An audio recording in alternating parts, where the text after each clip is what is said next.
दिख रहा है? क्लियर है ना? चलिए, good morning all of you. आज जो हम टॉपिक पढ़ रहे हैं वो कौन सा है? बहुभुज, पॉलीगॉन। है क्या बहुभुज? होता क्या है? अनेक भुजाओं से बनी बंद आकृति को बहुभुज कहते हैं। बहु का मतलब है, पॉली का मीन्स क्या होता है? मैनी, गॉन का मीन्स होता है साइड, बहु का मतलब होता है बहुत सारी, भुज का मतलब भुजाएं। तो वो डेफिनेशन है कि अनेक भुजाओं से बनी बंद आकृति को बहुभुज कहते हैं। तो सबसे पहले तो क्वेश्चन उठता है कि यार बहुभुज होता है तो कौन सी आकृति होती है? देखो मैंने एक एग्जांपल दिया, क्या ये एक बहुभुज है क्या? नहीं, क्योंकि इसमें कोई भुजाएं नहीं है। ये एक बहुभुज है क्या? नहीं है, क्योंकि ये क्या बंद आकृति नहीं है। अब मैंने इसको बंद कर दिया तो ये क्या बन गया? एक बहुभुज बन गया। आप लोग कहेंगे सर ये तो वृत्त और ये त्रिभुज है। बिल्कुल है, ये वृत्त और ये क्या त्रिभुज। तो मेरी बात सुने एक बार दोबारा, क्या सुनना है आप लोगों को कि अनेक भुजाओं से बनी बंद आकृति को बहुभुज कहते हैं। लेकिन एक दिमाग में और याद रहेगा कि कम से कम 3 भुजाएं होनी चाहिए। कम से कम 3 भुजाएं होनी चाहिए, तब कोई आकृति बंद दिखाई देती है। 2 भुजाओं से कोई बंद आकृति आप नहीं दिखाई दे सकते। कोई सी भी 2 भुजाएं ले लें, लेकिन भुजाएं देखो मैथ में 2 प्रकार की होती हैं, स्ट्रेट लाइन सरल रेखा और वक्र रेखा। ठीक है, तो वक्र रेखा तो आपके काम में है ही नहीं, आपको तो पढ़नी है स्ट्रेट लाइन। तो सरल रेखा से बनी कितनी भुजाएं चाहिए? सरल रेखा कम से कम कितनी चाहिए? 3 सरल रेखा चाहिए, तब जाके आपका क्या बनेगा? बहुभुज बनेगा। तो बहुभुज के बारे में कुछ छोटी छोटी चीज लिख लेते हैं। सबसे छोटा बहुभुज, सबसे छोटा बहुभुज कौन सा है? सर सबसे छोटा बहुभुज होता है त्रिभुज। सबसे छोटा बहुभुज कौन सा होता है? त्रिभुज होता है। सबसे छोटा बहुभुज कौन सा होता है? त्रिभुज होता है। दोबारा ध्यान रखिए, अनेक भुजाओं से बनी बंद आकृति को बहुभुज कहते हैं। और सबसे छोटा बहुभुज कौन सा होता है? त्रिभुज होता है। और उसके बाद इसके नाम हम ऐसे लिख लेते हैं बेटा, 4 भुजाएं पे क्या होगा? चतुर्भुज होगा। 5 भुजाओं पे पंचभुज होगा। 6 भुजाओं पे षटभुज होगा। 7 भुजाओं पे सप्तभुज होगा। 8 भुजाओं पे अष्टभुज होगा। ऐसे चलता रहेगा, नवभुज, 10 भुज। इंग्लिश में बोलते हैं इसे pentagon, hexagon, heptagon, octagon, नोनागन, decagon. Decagon मतलब 10 साइड होते हैं, 10 भुजाएं होती हैं। क्लियर है? अनेक भुजाओं से बनी बंद आकृति को बहुभुज कहते हैं। सबसे छोटा बहुभुज क्या होता है? त्रिभुज होता है। 2 प्रकार के होते हैं, उत्तल और अवतल। कौन से होते हैं बेटा? उत्तल बहुभुज। लिख दिया मैंने, उत्तल बहुभुज। कौन सा होता है उत्तल बहुभुज? जिसका प्रत्येक कोण, जिसका प्रत्येक अंतःकोण, जिसका प्रत्येक अंतःकोण 180 डिग्री से छोटा होता है। प्रत्येक अंतःकोण 180 डिग्री से छोटा होता है। दोबारा सुनिए, उत्तल बहुभुज किसे कहते हैं? सर ऐसा बहुभुज जिसका प्रत्येक अंतःकोण 180 डिग्री से छोटा होता है, क्या कहलाता है? उत्तल बहुभुज कहलाता है। उत्तल आ गया तो अवतल भी आने वाला है। दूसरा कौन सा बेटा आपके पास? अवतल बहुभुज। बेटा क्या है? अवतल बहुभुज। क्या होता है अवतल बहुभुज? ऐसा बहुभुज जिसका प्रत्येक कोण, जिसका प्रत्येक अंतःकोण, जिसका प्रत्येक अंतःकोण, प्रत्येक अंतःकोण नहीं मतलब कम से कम एक, जिसका कम से कम एक अंतःकोण, जिसका कम से कम एक अंतःकोण 180 डिग्री से बड़ा हो। कम से कम, दोबारा सुनिए, अवतल बहुभुज किसे कहते हैं? ऐसा बहुभुज जिसका कम से कम एक अंतःकोण 180 डिग्री से बड़ा हो, अवतल बहुभुज कहलाता है। बहुभुज कितने प्रकार के? दोबारा सुनिए, बहुभुज अनेक भुजाओं से बनी बंद आकृति को बहुभुज कहते हैं। सबसे छोटा बहुभुज कौन सा है? त्रिभुज है। कितने प्रकार के होते हैं? 2 प्रकार के। उत्तल बहुभुज जिसका प्रत्येक अंतःकोण 180 डिग्री से छोटा होता है। दूसरा कौन सा है? अवतल बहुभुज जिसका एक अंतःकोण क्या होता है? 180 डिग्री से बड़ा होता है। कम से कम एक होना चाहिए। अब दोबारा सुनिए, अंतःकोण बाह्य कोण क्या होते हैं? मैंने एक बहुभुज बना दिया। सबसे छोटा का बहुभुज कौन सा? त्रिभुज होता है। अब मेरी बात सुनिए, ये त्रिभुज है तो ये जो अंदर की साइड होते हैं इन्हें बोलते हैं इंटीरियर कोण, अंतः कोण। क्या बोलते हैं बेटा? अंतः कोण। ये बाहर के होते हैं इन्हें क्या बोलते हैं? एक्सटीरियर एंगल, बाह्य कोण। तो अंदर का इंटीरियर एंगल मतलब अंतः कोण, बाहर का क्या होता है? एक्सटीरियर एंगल मतलब ये पूरा का पूरा यहां तक क्या है? बाह्य कोण। और ये क्या हो गया आपका? अंतः कोण। बाह्य कोण और ये आपका क्या हो गया? अंतः कोण हो गया। अब सुनिए कुछ फार्मूले हैं, छोटा सा टॉपिक है पॉलीगॉन, क्लियर है ना? बस इसके बाद पॉलीगॉन में क्या बेटा? त्रिभुज और चतुर्भुज और वृत्त। वृत्त कभी आता नहीं है लेकिन वृत्त अपने आप में बहुत बड़ा टॉपिक है। तो आपका सर्किल, क्वाड्रिलेटरल और आपका ट्राइंगल बहुत बड़े टॉपिक हैं। इन्हें हम आने वाली क्लासों में सेट करने वाले हैं, पढ़ने वाले हैं। जब तक आप इसके स्क्रीनशॉट लीजिए, उम्मीद करता हूं ले लिया होगा। आगे सुनिए कुछ महत्वपूर्ण बातें, कुछ महत्वपूर्ण सूत्र जो आपको पढ़ने हैं, जिनको याद करने और आने वाले क्वेश्चनों में काम आने वाले हैं। जैसे हमने लिखा है कि सर बहुभुज का विकर्ण, बहुभुज में विकर्णों की संख्या। क्वेश्चन क्या है? बहुभुज में विकर्णों की संख्या। तो बहुभुज में विकर्णों की संख्या का सूत्र क्या लगेगा? n-3 बटे में 2। क्या है? n-3 बटे में 2। जैसे एग्जांपल लिखा, त्रिभुज में तो होता ही नहीं, विकर्ण देखा है क्या? नहीं होता। जो होती है वो माध्यिका होती है बेटा। क्या होती है? माध्यिका होती है, कभी विकर्ण नहीं होता। तो सबसे छोटा विकर्ण किसमें आएगा? चतुर्भुज में। तुमने लिखा किसी चतुर्भुज में विकर्णों, किसी चतुर्भुज में विकर्णों की संख्या ज्ञात कीजिए। किसी चतुर्भुज में विकर्णों की संख्या ज्ञात कीजिए। तो आपको पता है जब फार्मूला लगाना है, फार्मूला क्या है? n चतुर्भुज कितनी भुजाएं होंगी? 4। फार्मूला लगा है n-3 अपॉन 2। n की जगह कितना लिख दिया आपने? सर n की जगह लिख दिया 4। 4 - 3 बटे में 2।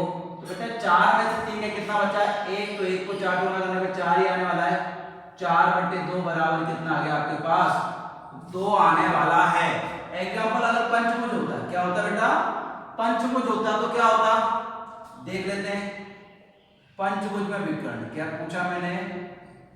पंचभुज में विकर्ण, तब क्या फार्मूला होता? देखो सर, तब फार्मूला क्या होता? वही होता 5 का 5 n-3 5 - 3 बटे में 2।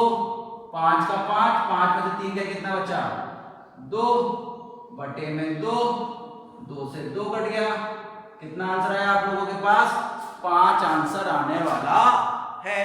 देखिए यहां किसी को दिक्कत है क्या? बिल्कुल देखते चलिए, मुझे नहीं लगता किसी वालों को कोई दिक्कत आने वाली है। समझ में आ रहा है सबके? क्लियर है? तो सर बिल्कुल समझ में आ गया हमारे कि पंचभुज में विकर्ण क्या होते हैं और कितने होते हैं। तो ये क्या सीखा आपने? विकर्णों की संख्या। अब अगला सुनिए, दूसरा विकर्ण याद कीजिए। दूसरा अब हमने याद करा कि सर बहुभुज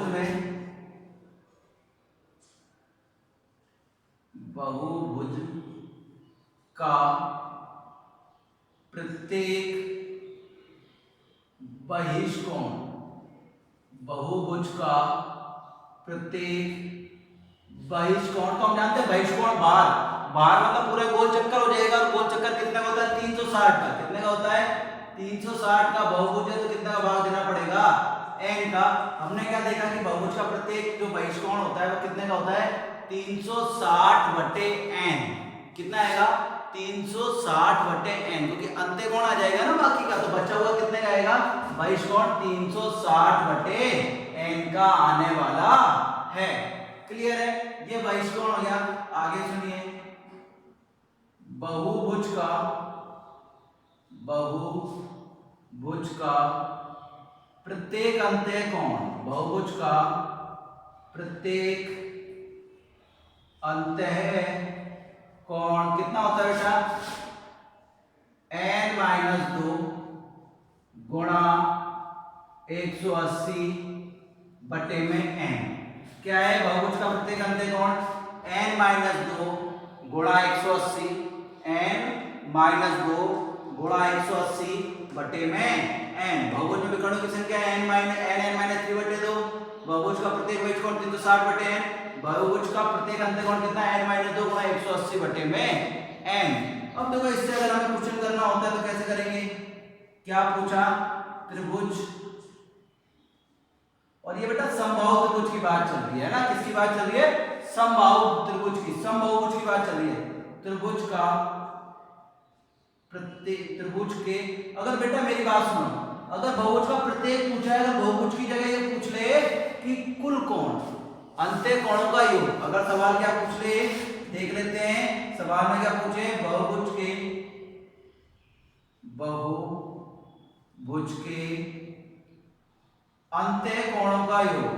अब ये बहुभुज की जगह समबाहुभुज हो जाएगा, वो ज्यादा बेटर है कि समबाहुभुज का प्रत्येक अंत्य कोण, समबाहुभुज का प्रत्येक अंत्य कोण, ये अगर खाली बहुभुज है तो बहुभुज के अंत्य कोणों का योग, योग आने वाला है आपका n-2 गुणा 180, कितना आने वाला है n-2 गुणा 180। देख लीजिए एक बार कि हमने कैसे कैसे करे कि बहुभुज में विकर्णों की संख्या कितनी है n-3, बहुभुज का प्रत्येक बहिष्ठ कोण कितना है 360 बटे n, समबाहुभुज का प्रत्येक अंत्य कोण कितना है n-2 गुणा 180, और बहुभुज का प्रत्येक अंत्य कोणों का योग कितना है n-2 गुणा 180। क्लियर है यहाँ तक सब बच्चों के। अगर हमसे क्वेश्चन पूछा भी जाएगा कि सर क्वेश्चन पूछ लिया, करना क्या है, तो क्वेश्चन क्या पूछ लिया हमसे, एग्जांपल लिख दिया मैंने, जैसे पूछा त्रिभुज के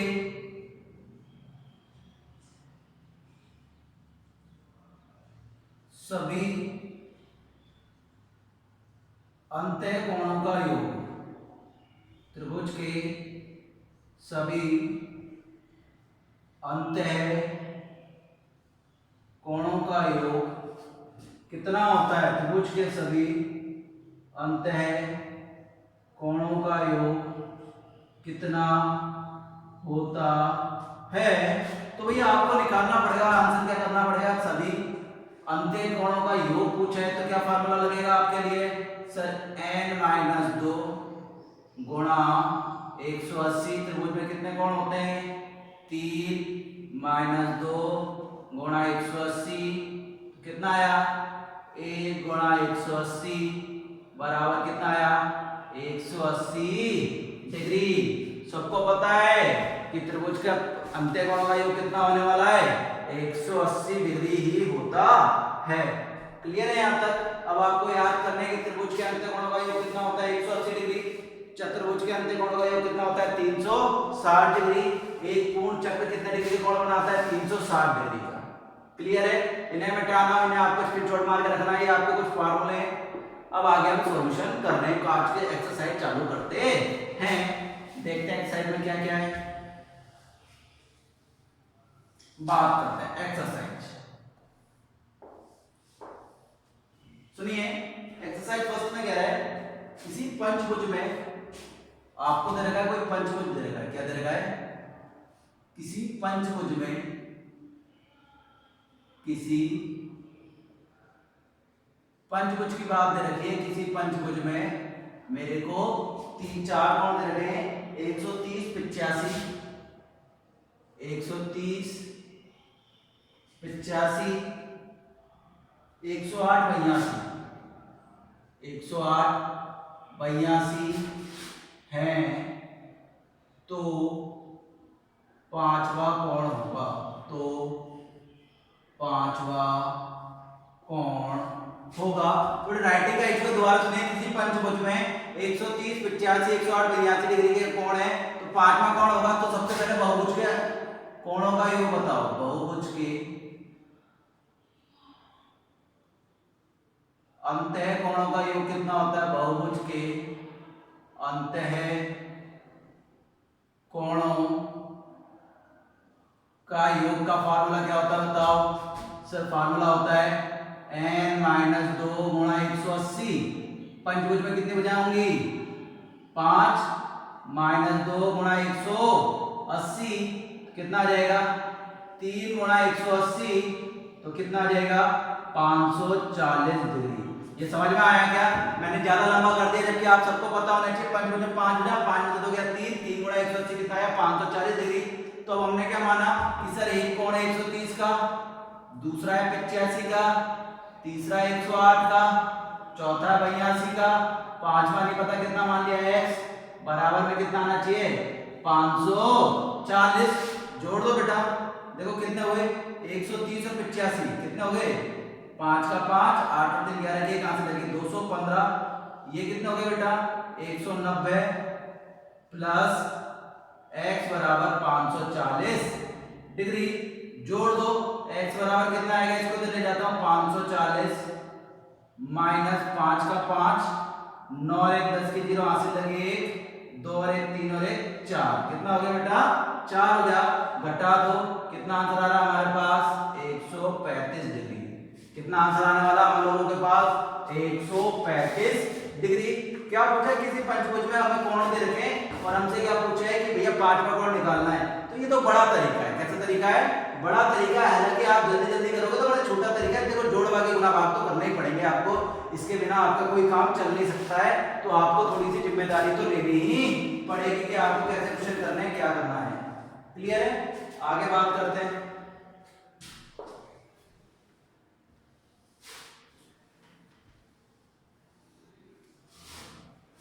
बात करते हैं नेक्स्ट क्वेश्चन की। कह रहा है किसी सप्तभुज में 1 2 3 4 5 6 7 8 सप्तभुज है और सप्तभुज में अनुपात दे रखा है। देखो सप्तभुज दे रखा है। क्या दे रखा है? सप्तभुज। जो हमें कोण दे रखे हैं, क्या दे रखे हैं हमें? जो इसने कोण दे रखे हैं उन कोणों को कितना दे रखा है? 1x 2x 3x 4x 5x 6x 7x 8x ये दे रखे हैं। सप्तभुज के कोण अनुपात में क्या क्या दे रखे हमें? 1 अनुपात 2 अनुपात 3 अनुपात 4 अनुपात 5 अनुपात 6 अनुपात 7 अनुपात 8। क्वेश्चन दे रखा है 8 तक दे रखा है, कोई दिक्कत नहीं है। 9 10 भी दे देता, कहीं से भी कोण बना देते भैया। कोण तो कहीं से भी बना सकता है, लेकिन हम क्या जानते हैं कि सर कितने भी बना दे। सप्तभुज के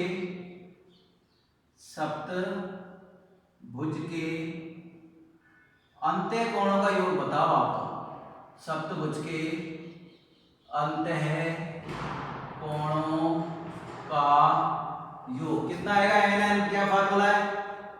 n-2 गुणा 180, n की जगह 7 - 2 गुणा 180, 7 में से 2 गए 5 गुणा 180 कितना आ गया? 900। कितना आ गया? 900।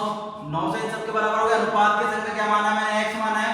जोड़ दो बेटा, 7 और 8 15, 15 और 6 21, 21 और 5 26 और 4 30 3 33 2 35 और 1 36x। कितना हो गया बेटा? 36x बराबर 900। तो x बराबर क्या आ जाएगा? 900 बटे 36। काट दो बेटा, 9 से काट दें, 9 चौक 36, 100 बार, 4 का भाग 100 में कितनी बार? 25 बार। तो सबसे छोटा कोण होगा वो कितने डिग्री का होगा? 25 डिग्री का। फिर 50 75 इस प्रकार सारे कोण आपके निकलने वाले हैं। 25 50 75 100, लास्ट वाला कोण कितने का आएगा आपका? 200 डिग्री का आने वाला है। यहाँ तक किसी बच्चे को दिक्कत नहीं होनी चाहिए। अगला क्वेश्चन करते हैं, क्वेश्चन नंबर 3।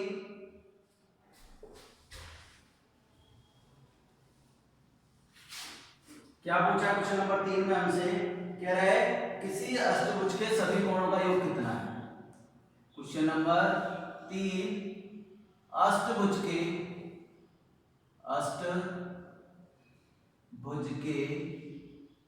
सभी कोणों का योग, अष्टभुज के सभी कोणों का योग कितना है?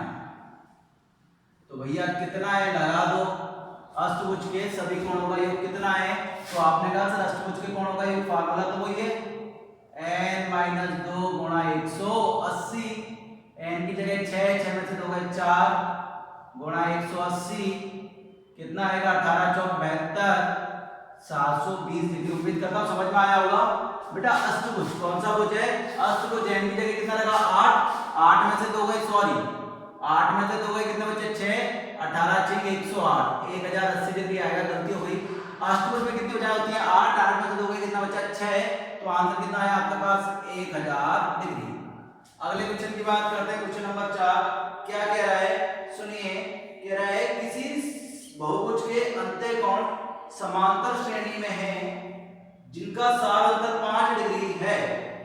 यदि सबसे छोटा कोण 120 डिग्री है, यदि सबसे छोटा कोण 120 डिग्री है, आगे करके बताएंगे। पहले आप सुनिए, यदि n भुजा वाले, सुनिए, एक अष्टभुज में कितने विकर्ण होते हैं? क्वेश्चन क्या है? एक अष्टभुज में कितने विकर्ण होते हैं? क्या पूछा है? एक अष्टभुज में कितने विकर्ण होते हैं? तो अष्टभुज में विकर्ण पूछे हैं तो क्या करेंगे? भैया फॉर्मूला लगाएंगे सर n-3 अपॉन 2 लगा दो बेटा। अष्टभुज में कितनी भुजाएं? 8 में से 3 गए कितने बचे आपके पास? 2 भी, उसमें 2 का भाग दे देना। 8 का 8 में से 3 गए 5 बटे 2 4 बार 4 पंजे कितना आने वाला है? 20 आने वाला है। तो आपके पास जो विकर्णों की संख्या आने वाली है वो कितने आने वाली है? जो आपका आंसर है वो कितना आने वाला है? 20। आज के लिए पर्याप्त है। अगली क्लास में मिलते हैं। तब तक के लिए बेटा stay safe, stay home, take care. झाड़ू